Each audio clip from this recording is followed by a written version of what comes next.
Hi, I'm Pop Sigong. Welcome to my channel, my personal martial art, Bagua Kuntao Silat. Today I'm going to show you basic applications of palm number 4 from section 1 of my 64 palms form in my Bagua Kuntao Silat system. And palm number 4 is outward palm.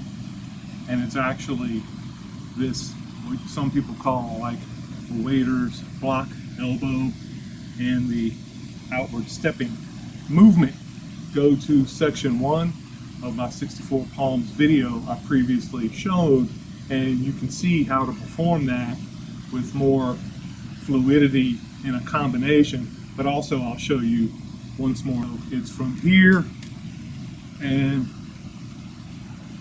that movement right there.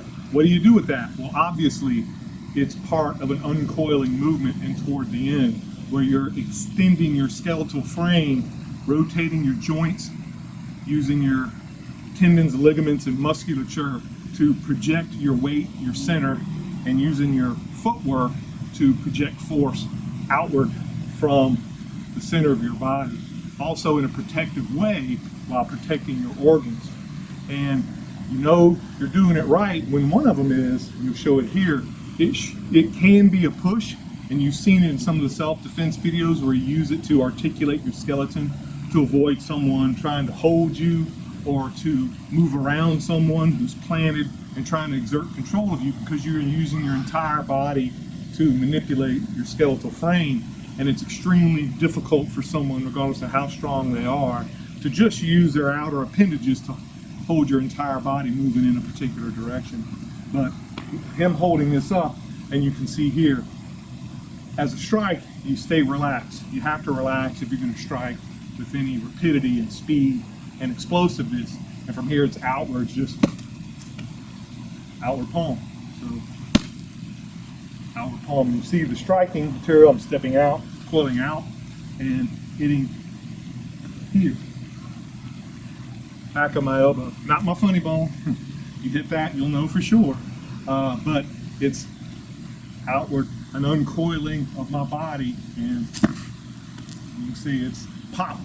That's what you want. My entire skeletal frame pushing from the bottom of my feet, stepping into it, and moving that way. You see I'm keeping it up, because it really doesn't matter. Perfect is when it's like this, but you may have to move it up, because the guy you want to have him, he's grabbing your throat or your head or something like that. You're wiping it off, and now you're also striking him, say perhaps to his neck or head yourself. One of the things you could do, you see him striking in, and you use this striking out, and I just step in and do it striking with the other arm, and I'm striking to the base of the skull, where the spine enters, collapsing that artery and jugular vein while I'm doing that, and bruising there. And that's the nice version. There are other ways too, but I'm moving in, he's throwing these punches, as I'm just moving inside and coiling and uncoiling with outward palm. And my feet, you'll notice another thing, and I'm going to show you shortly, but what I want you to see is it's an explosive movement, because again, you stay relaxed and you want to exhibit force all at once. Where if he steps forward and I'm stepping out, you can see I'm engaging here while I make that strike. And again, you'll see other elbows we've used. I'm leg crashing and entering that, and he'll just fall over if I continue forward. Nothing in Bagua Kuntao Silat is strictly defensive. It's just used in a defensive way, but it's still an offensive technique, right? Would you say? There's no purely defensive maneuvers, and all palms are techniques of your entire body. When I say palm, I'm not talking simply about the hand position. I'm talking about the body structure positioning, especially relative to your opponent. And in this one, he throws a punch, and as I showed before, you heard that crack. You heard the crack, but also from here, as we practiced in our previous elbow drill, straight forward. Again, we're doing this for instructive purposes. You know this punch is coming, especially if I'm moving like that. It's coming in, yeah, he's just going to clock me with a reverse strike. So in actuality, this form as part of the system where we're coming here this stays up, we're stepping out, and this moves forward, and he strikes again, and I'm stepping again, and throwing it, which I'm not going to do it here on the concrete, but you can see how the fight would go very, very quickly. An entry to a clinch where, and in my system, if we clinch, I'm going to throw you, unless I choose not to for whatever reason, but it's an easy throw for a Bagua Kuntao Silat practitioner. Also, if he tried it with a reverse punch, just walking up, same kind of thing, and my foot, you can see entering here, and it's an even harder crash, which I'm doing. I'm slowing it down for illustrative purposes. Again, also as well, if I used an evasive technique, he throws a punch and I just enter, and immediately I go deeper and step inside to knee his groin and strike with my elbow into his throat while I'm moving forward, then immediately come back around into torquing palm here and simply throw him like that. Creates a problem. All from section 1. I'm showing you on the left-hand side because I want you to be able to see it on the camera. You can do it from any side, obviously, and you should practice on both sides. So if he throws him here, my body's on the far side. Timing is of the essence, and I see him throw a punch. I'm entering from here, again outward like this for me to enter, and I can grab him simply and straight into a throw, which I'm slowing it down for illustrative purposes.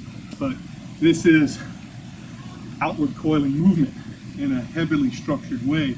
Bone shield is apparent, protecting my organs and my entire skeleton, body, and musculature and joints, or assisting me in my movement in that particular direction, which is what this system does. If you see someone throwing a wild punch your way, this kind of movement gives you that protective kind of idea. So if you mistime it or you don't see it to the last minute, at least he's just striking you as your elbow's up and you're moving into it. However, if you do the counterintuitive thing, which what Bagua Kuntao Silat hopefully teaches you among many other things, when you see that swing punch come, just immediately go into the strike, and you knew it was coming. You immediately go into the strike while I step forward through him, leg crashing through his hip girdle, and throw him to the ground with sapu on his rear leg. I'm not going to do it on the concrete, it's superfluous. Again, this is basic level stuff, and I'm trying to show you simple, basic applications of the outward palm. That's also if I'm not falling. If you're not falling just from the heavy hit of my entire body momentum and mass and popping and striking him. When I strike, or when we strike in Bagua Kuntao Silat, it's not simply a strike where I'm just hitting his pec. Oh, sorry about that. Sorry. Where I'm just hitting the outside of his pec and making that hit. I'm striking through his entire body. That's with all of our strikes, unless we choose to pull it for whatever reason because we realize it's not somebody we want to hit that hard, or it's not someone we want to strike with any real power and shoving our skeleton through their skeleton. But in most instances, self-defense, or you have someone really trying to do you bodily injury or harm, or somebody you love. When we strike, we're striking with our entire body, and the intent is to drive our skeleton through their body, crash their system, throw them to the ground while dislocating their skeletal frame in as many ways as possible while that occurs.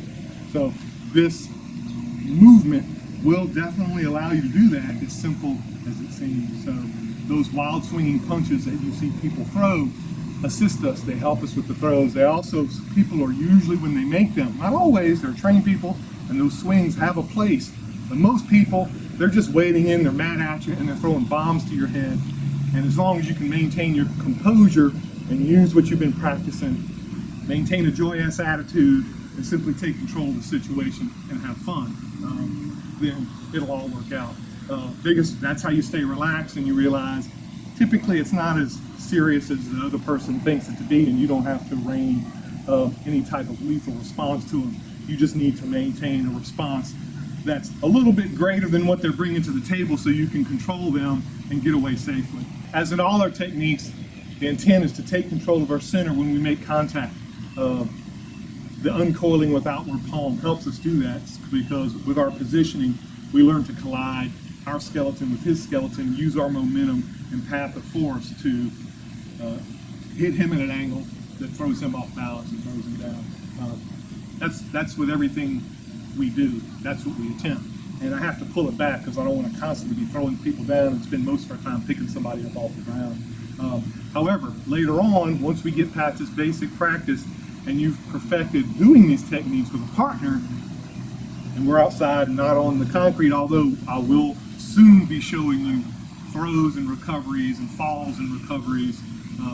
However, outward palm at the basic level, I don't want you to emphasize just trying to throw somebody. I want to emphasize the proper movement, the proper structure, momentum, footwork, center, joint articulation, rotation, and building up your body to get ready for that contact, to get ready for the clashing of our bodies, clashing of our skeletons, and use of our musculature and connective tissue.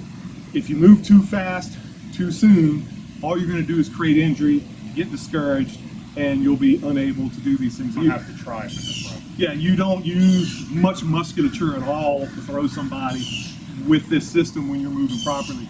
They virtually throw themselves. When your structure is right, your movement is right, and you're controlling your center, all of our throws that happen seemingly by magic. It's as soon as you touch them, somebody throws, and that's what's hard to show on video. They're like, that doesn't even look real, and I've tried to stay away from that.